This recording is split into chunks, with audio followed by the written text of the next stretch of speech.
हाँ जी, ऐसे हमारे साथी जो टीचर नहीं बनना चाहते लेकिन एजुकेशन सिस्टम में कुछ बदलाव करना चाहते हैं, और उस बदलाव करने के लिए आपके हाथ में पावर होनी चाहिए। आपको ऑफिसर बनना पड़ेगा, और वो ऑफिसर बनने का मौका आपको देता है यूपीपीएससी बीईओ के माध्यम से। तो बीईओ हमारा ब्लॉक एजुकेशन ऑफिसर, जो कि यूपीपीएससी भर्ती निकालता है, गैजेटेड ऑफिसर होते हैं प्यारे साथियों।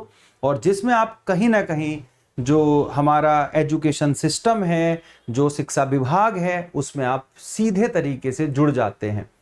प्यारे साथियों, मेरा नाम है गौरव चौधरी। बीईओ की तैयारी जो प्यारे साथी कर रहे हैं उनको मैं बताना चाहता हूं कि अब वो घड़ी आ गई है जब बीईओ की वैकेंसी आप लोगों के लिए आने वाली है, क्योंकि उसकी नियमावली में संशोधन हो चुका है। और ये कोई ऐसी वैकेंसी नहीं जो रेगुलर हो, मतलब आप इस वैकेंसी को हर साल नहीं देखेंगे, तो हम इसमें कुछ ऐसी उम्मीद भी नहीं करते कि जी हर साल ये वैकेंसी आएगी। लेकिन ये वैकेंसी जब भी आती है तो काफी उम्मीदों के साथ आती है, और जो बच्चे अच्छे से तैयारी करते हैं तो उनकी उम्मीदें इस पे पूरी होती भी हैं। साथियों, अगर मैं बात करूं तो पहले कुछ नियमावली में क्या संशोधन हुआ है। सीधी भर्ती होगी, डायरेक्ट भर्ती होगी, लगभग 150 के आसपास पद इसमें होने वाले हैं, ज्यादा भी हो सकते हैं।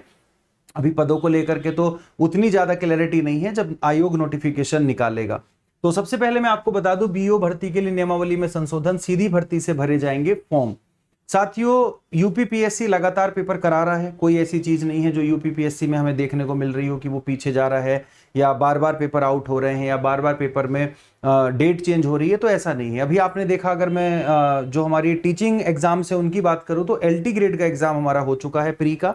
मेंस की डेट हमारी लगी हुई है, और उसी बीच अगर हम बात करें तो जीआईसी लेक्चरार की डेट हमारी प्री की लगी है, मेंस की लगी है, और उसके अलावा जो अन्य एग्जाम है उनकी डेट भी हमारी लगी हुई है, चाहे मैं जीडीसी एग्जाम की बात करूं। हाँ, थोड़ा सा कुछ सब्जेक्ट के रिजल्ट को लेकर के लेट हुआ था, लेकिन अब वो रिजल्ट भी आप लोगों के जो है आ गए हैं। तो मैं यही कहूंगा कि बीईओ की तैयारी जो प्यारे साथी कर रहे थे, उसमें जो समकक्ष वाली चीजें बाधा बन रही थी वो अब नहीं बनेंगी। एक बार इस आर्टिकल को पढ़ लेते हैं, क्या चीजें हैं इसमें। उत्तर प्रदेश की बेसिक शिक्षा के खंड शिक्षा अधिकारी बीईओ के बारे में बात करें, ब्लॉक एजुकेशन ऑफिसर पदों पर भर्ती के लिए नियमावली में संशोधन किया जा रहा है। नियमावली में सभी पद सीधी भर्ती से भरे जाने का प्रस्ताव तैयार किया गया, मतलब कोई भी प्रमोशन से नहीं होगा, अब सीधी भर्ती आएगी, डायरेक्ट रिक्रूटमेंट आएगा। पदोन्नति कोटा बरकरार रखने को लेकर प्रकरण सुप्रीम कोर्ट तक गया था, लेकिन कोर्ट ने बेसिक शिक्षा विभाग के शासनादेश को सही ठहराया। इसके बाद नियमावली संशोधन की प्रक्रिया शुरू हुई। शासन ने मंजूरी मिल जाने के बाद सीधी भर्ती प्रक्रिया शुरू की जाएगी। प्रदेश में बीईओ के सृजित 1031 पदों में 150 से ज्यादा पद रिक्त हैं हमारे। बीईओ पदों पर भर्ती के लिए अधियाचन प्राप्त होने पर उत्तर प्रदेश लोक सेवा आयोग विज्ञापन जारी कर चयन प्रक्रिया पूर्ण कराएगा। तो जैसे अधियाचन मिल जाएगा, और अब मुझे नहीं लगता कि अधियाचन को मतलब बहुत ज्यादा डिले होगा। इस भर्ती में अर्हता को लेकर भी विवाद था, जिसका निस्तारण कर लिया गया है। अर्हता के संबंध में प्रस्तावित किया गया कि भारत में विधि द्वारा स्थापित एवं विश्वविद्यालय अनुदान आयोग से स्नातक उपाधि के साथ, स्नातक मतलब आपकी ग्रेजुएशन कोई भी होनी चाहिए, राष्ट्रीय अध्यापक शिक्षा परिषद एनसीटीई द्वारा मान्यता प्राप्त किसी संस्थान से शिक्षा स्नातक बैचलर ऑफ एजुकेशन यानी बीएड, साफ साफ करके लिख दिया है कि उपाधि अभ्यर्थियों के पास होनी चाहिए। मतलब आप ग्रेजुएशन हैं, आपकी ग्रेजुएशन कैसी भी है, आप स्नातक हैं और प्लस आपके पास में बीएड है, तो आप इस भर्ती के लिए पूरी तरह से एलिजिबल हैं।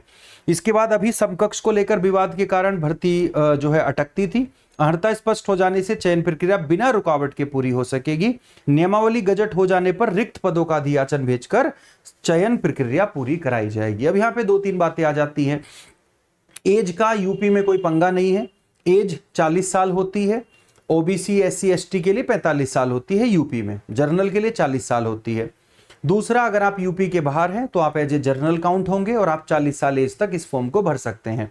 आपके पास ग्रेजुएशन होनी चाहिए, आपके पास बीएड होना चाहिए, और आप 40 साल से कम के होने चाहिए, तब जाकर के ये चीजें हमारी जो है यहां पर होंगी। आप यूपी हैं या यूपी के बाहर के हैं, इसमें कोई ऐसा कोटा नहीं है जैसा बिहार में कोटा लगा हुआ है, तो यूपी में कोई ऐसा कोटा नहीं है। आप यूपी के बाहर के भी हैं तो यहाँ पे आप जर्नल की तरह काउंट हो जाएंगे। इसमें ज्यादातर रोल जो रहता है वो जर्नल स्टडीज का रहता है, तो जर्नल स्टडीज की आप तैयारी को शुरू कर दीजिएगा। अभी जो पुरानी वीडियो है उनसे करिएगा। जैसे ही कुछ नोटिफिकेशन वगैरह आएगा या जैसे ही एक बार अधियाचन भेज दिया जाएगा तो मैं आप लोगों के लिए स्पेशल क्लास भी लेकर के आ जाऊंगा, उसकी चिंता भी आपको नहीं करनी है। दूसरी चीज मैं यहां पे बता दूं, तैयारी में लगे रहो, क्योंकि भर्ती एक बार आ रही है, दोबारा आपको मौका नहीं मिलेगा, इतना मेरा आप लोगों से कहना है। तो लग जाओ अपनी तैयारी में, मौका नहीं छोड़ना है। मेहनत करोगे तो निकलेगा, मेहनत नहीं करोगे तो नहीं पास होगा प्यारे साथियों। तो लग जाइएगा। बाकी मेरे लिए कोई डाउट अगर किसी तरह का हो आपके पास में, तो आप कमेंट, आपके लिए खुला हुआ है, आपका भाई यहाँ पे खड़ा हुआ है सारी चीजों का निस्तारण करने के लिए। तो साथियों, जय हिंद, जय भारत।